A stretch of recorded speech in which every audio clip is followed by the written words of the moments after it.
اس لیے اس نورانی قافلے کے ساتھ جس قابل بھی ہیں، جس لائق بھی ہیں، آپ کھڑے ہو جائیے گا، آپ کھڑے ہو جائیں گے، تعاون کر دیں گے تو انشاءاللہ یہ مدد آپ کی فلسطین کے مظلوموں تک ضرور پہنچے گی۔ اور پورے ملک میں جہاں ضرورت پڑے گی، مسجد کی، مدرسے کی، خانقاہ کی، علماء کی، ائمہ کی، جلسے کی، جلوس کی، مسلک اعلیٰ حضرت کے فروغ کی، انشاءاللہ ملک کے کونے کونے میں کاروان اہل سنت جو تنظیم ہے اس کے ذریعے کام کیا جائے گا۔ میری قوم کے جوانوں سے آخر میں گزارش کر رہا ہوں، جوانوں اپنے سینے سے ڈر اور خوف کو نکال دو۔ آپ جانتے ہیں آج کی تاریخ میں ایک جملہ جس نے ہمارے جوانوں کے سینوں میں باضابطہ خوف پیدا کر دیا، بات یہ ہوئی کہ جب بھی حالات اس طرح کے ہوئے اور ہماری جوان اپنی قوم کے کسی ذمہ دار کے پاس گئے تو صرف یہ کہہ کر ڈرا دیا گیا کہ حالات اچھے نہیں ہیں، حالات اچھے نہیں ہیں۔ یاد رکھیے گا 1400 سال کا زمانہ گزر گیا، ہمارے لیے حالات ہر زمانے میں یہی تھے۔ یاد رکھیے گا زندگی اور موت کا مالک پروردگار عالم ہے۔ اللہ کا قرآن کہتا ہے اذا جاء اجلهم لا يستأخرون ساعة ولا يستقدمون، موت کا وقت اللہ نے مقرر کر دیا ہے، نہ ایک لمحہ پہلے آئے گی نہ ایک لمحہ بعد میں آئے گی۔ اس لیے میں اپنی قوم کے جوانوں سے کہتا ہوں اپنے سینوں سے ڈر اور خوف نکالیے، اپنے سینوں میں محبت رسول کی شمع روشن کیجئے، حضور کے عشق کا چراغ جلا لیجئے۔ جن کے سینوں میں حضور کی محبت کے چراغ جلتے ہیں، اللہ اکبر، وہ کبھی ڈرتے نہیں ہیں، وہ کبھی جھجکتے نہیں ہیں۔ اور کوشش کیجئے اس دور میں آپ جہاں سے بھی آئے ہیں، جس علاقے کے رہنے والے ہیں، کوشش کیجئے کہ آپ کے علاقے میں ایک اسکول کالج بنے پردے والا، تاکہ ہماری بیٹیاں کنیز فاطمہ بھی بنیں اور دنیا کی دوسری تعلیم بھی حاصل کر سکیں۔ ایسا نہ ہو کہ انہیں کالج سے باہر نکال دیا جائے مسکان کی طرح، صرف اس بنیاد پر حجاب لگانا ہے تو کالج میں پڑھنے کی اجازت نہیں دی جائے گی۔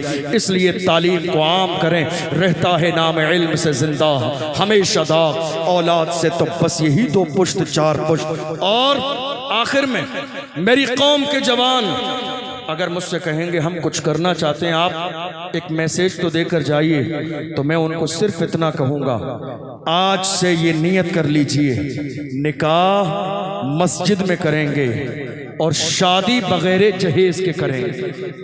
نکاح مسجد میں کریں گے اور شادی بغیر جہیز کے کریں گے۔ آپ کو اندازہ بھی نہیں ہے 2 4 5 سال کے زمانے میں ہماری کئی لاکھ بیٹیاں مرتد ہو چکی ہیں، ہماری کئی لاکھ بیٹیاں اسلام کے دامن سے دور جا چکی ہیں، ہماری کئی لاکھ بیٹیاں غیروں کے دروازے پہ جا چکی ہیں۔ ہماری کتنی بیٹیاں ایسی ہیں جنہوں نے باضابطہ زہر کھا لیا، جنہوں نے خودکشی کر لی۔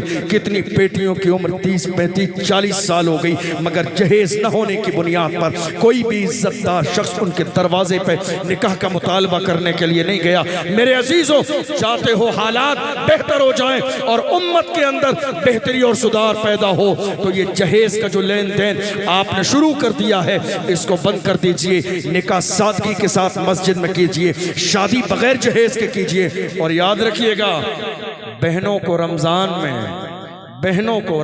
میں زکوٰۃ نہیں دینی ہے، وراثت میں حصہ دینا ہے۔ واہ کیا بات! بہنوں کو آج لوگ آتے ہیں علماء سے پوچھنے کے لیے۔ میرے پاس بھی پچھلے رمضان میں ایک صاحب آئے دارالفتاء میں، کہا حضرت ایک مسئلہ پوچھنا ہے، میری بہن بڑی پریشانی کے دور سے گزر رہی ہے، کیا بہن کو زکوٰۃ دے سکتا ہوں؟ میں نے کہا نہیں صاحب، زکوٰۃ نہیں، وراثت میں جو حصہ ہے وہ دے دیجئے، زکوٰۃ دینے کی نوبت ہی نہیں آئے گی۔ آج کتنے بھائی ایسے ہیں وراثت میں حصہ دینا نہیں چاہتے ہیں۔ یہ مزاج لے کر جائیے جامعہ قادریہ کے صحن سے مصطفیٰ جان رحمت صلی اللہ علیہ وسلم کے سچے پکے غلام بن جائیے۔ جامعہ قادریہ کے مشن کے ساتھ پوری ایمانداری کے ساتھ کھڑے ہو جائیے۔ آپ ایمانداری کے ساتھ کھڑے ہو جائیں گے تو انشاءاللہ اللہ آپ کی آنے والی نسلوں کو بھی باضابطہ عزت اور کامیابی نصیب فرمائے گا۔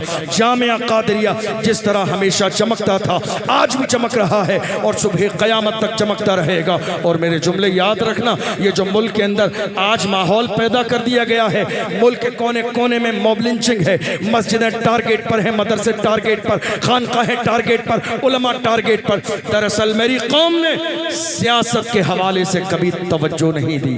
آج ہمارے اور آپ کے درمیان ایک اور عالم دین ہے، غالباً جامعہ قادریہ کا فیضان ہی ہوگا، میرے علم میں نہیں ہے، حضرت علامہ مفتی اشفاق حسین صاحب، جو دہلی کی جو ہے سرزمین پر الحمدللہ جب بھی قوم کی قیادت کی بات آتی ہے تو سب سے پہلے علامہ اشفاق حسین آگے نظر آتے ہیں۔ میری جان پہچان نہیں ہے حضرت سے، ماشاءاللہ جامعہ قادریہ کے پہلے فارغ ہیں، جامعہ قادریہ کے پہلے فارغ ہیں۔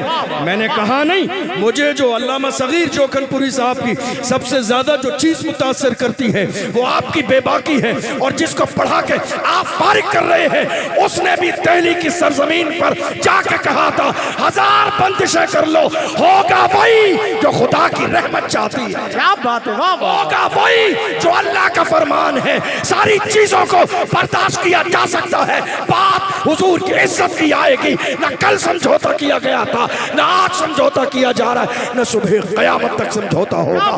ہم وہی نعرہ لگائیں گے جو ڈاکٹر اقبال نے کہا تھا، کی محمد سے وفا تو نے تو ہم تیرے ہیں، یہ جہاں چیز ہے کیا لوح و قلم تیرے ہیں، قوت عشق سے ہر پست کو بالا کر دے، دہر میں اس میں محمد سے اجالا کر دے، محمد کی محبت دین حق کی شرط اول ہے، اسی میں ہو اگر خامی تو سب کچھ نامکمل ہے۔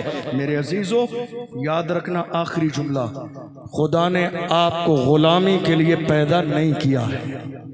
آج ہمارے ہاں بہت سارے لوگ ہیں، کسی نیتا کا پان لے کر آ جائیں تو وہ M P M L A سے کم نہیں سمجھتے اپنے آپ کو، ہوٹل سے کسی نیتا کی چائے لے کر آ جائیں تو M P M L A سے کم نہیں سمجھتے اپنے آپ کو۔ کیا کر رہی ہے میری قوم؟ آزادی کے بعد سے لے کر آج تک 70-75 سال کا زمانہ گزر گیا، میری قوم کے لوگ آج تک فرش بچھا رہے ہیں، دوسروں کے پوسٹر لگا رہے ہیں، دوسروں کی دری بچھا رہے ہیں، دوسروں کے نعرے لگا رہے ہیں، دوسروں کے لیے اسٹیج لگا کے نیچے بیٹھ کے غلط باتیں سن کے تالیاں مار رہے ہیں۔ نہیں میرے عزیزو، مارہرہ متحرہ سے سید العلماء نے فرمایا کسی کی جے بچے ہم کیوں پکاریں، کیا غرض ہم کو، ہمیں کافی ہے سید اپنا نعرہ یا رسول اللہ، یا رسول اللہ۔ خدا نے آپ کو غلامی کے لیے پیدا نہیں کیا ہے، اپنے مزاج کے اندر سیاسی شعور پیدا کریں، اپنے مزاج کے اندر قیادت کو پیدا کریں۔ اللہ نے غلامی کے لیے نہیں قیادت کے لیے پیدا کیا ہے، اور جب بولنے کی ضرورت ہو تب بولیں، جہاں خاموش رہنے کی ضرورت ہو خاموش رہیں، کام کرنے والوں کی قدر کریں، کان بھرنے والوں کی نہیں۔ حضور حافظ ملت فرماتے ہیں اتحاد زندگی ہے، اختلاف موت ہے، زمین کے اوپر کام، زمین کے نیچے آرام۔ الحمدللہ یہ جامعہ قادریہ کی عمارتیں جو آج لہلہاتی نظر آ رہی ہیں، یہ اس مرد قلندر کی پوری زندگی کی کوششیں اور محنتیں ہیں، جس نے کبھی دن اور رات کو نہیں دیکھا، خون جگر پلایا ہے، تب جا کے جامعہ قادریہ ملک کے نقشے پہ چمکتا نظر آتا ہے۔ اللہ کی بارگاہ میں دعا ہے پروردگار عالم جامعہ قادریہ کو بری نظر سے محفوظ فرمائے، حاسدین کے حسد سے محفوظ فرمائے، اور کوئی یہ نہ سوچے علامہ صغیر جوکھن پوری صاحب کی عمر زیادہ ہو گئی، بوڑھے ہو گئے ہیں، اب مناظرے کا کیا ہوگا۔ ہمارے دوسرے شعر الحمدللہ تیار ہیں، جہاں بھی آ جائیے، کوئی تاریخ کا مسئلہ نہیں ہے، کوئی تاریخ کا مسئلہ نہیں ہے کہ تاریخ فکس ہوگی، تیاری کریں گے۔ امام احمد رضا کے غلاموں کی تیاری ہر وقت رہتی ہے، تم جہاں آ جاؤ، بازار میں آ جاؤ، تم کہیں بھی آ جاؤ، ایئرپورٹ پر آ جاؤ یا بس اسٹینڈ پر آ جاؤ، رضا کے غلام ہیں، نہ کبھی دبے تھے نہ دبتے ہیں، نہ انشاءاللہ صبح قیامت تک دبتے نظر آئیں گے۔ اللہ کی بارگاہ میں دعا ہے پروردگار عالم اس چمن کو ہمیشہ اسی طرح شاد و آباد رکھے۔ جامعہ قادریہ کے ذہن میں کوئی بھی خطابت کے جلوے جو ہے دکھانے نہیں آتا ہے، سب سبق سنانے کے کی نیت سے حاضر ہوتے ہیں. میں بھی ایک طالب علم کی حیثیت سے حاضر تھا. اللہ کی بارگاہ میں دعا ہے پروردگار عالم جو سنا ہے اسے سمجھنے اور عمل کرنے کی توفیق عطا فرمائے. سہون کوئی خطا ہوئی ہو اللہ کی بارگاہ میں آپ سب کو گواہ بنا کے سچے دل سے توبہ کرتا ہوں. اللہ میری توبہ کو قبول فرمائے. اللہ کا قرآن کہتا ہے خدا نے آج تک اس قوم کی حالت نہیں بدلی نہ ہو احساس جن کو اپنی حالت خود بدلنے کا. اشہد ان لا الہ الا اللہ وحدہ لا شریک لہ واشہد ان سیدنا محمد عبدہ ورسولہ. والسلام علیکم ورحمۃ اللہ وبرکاتہ.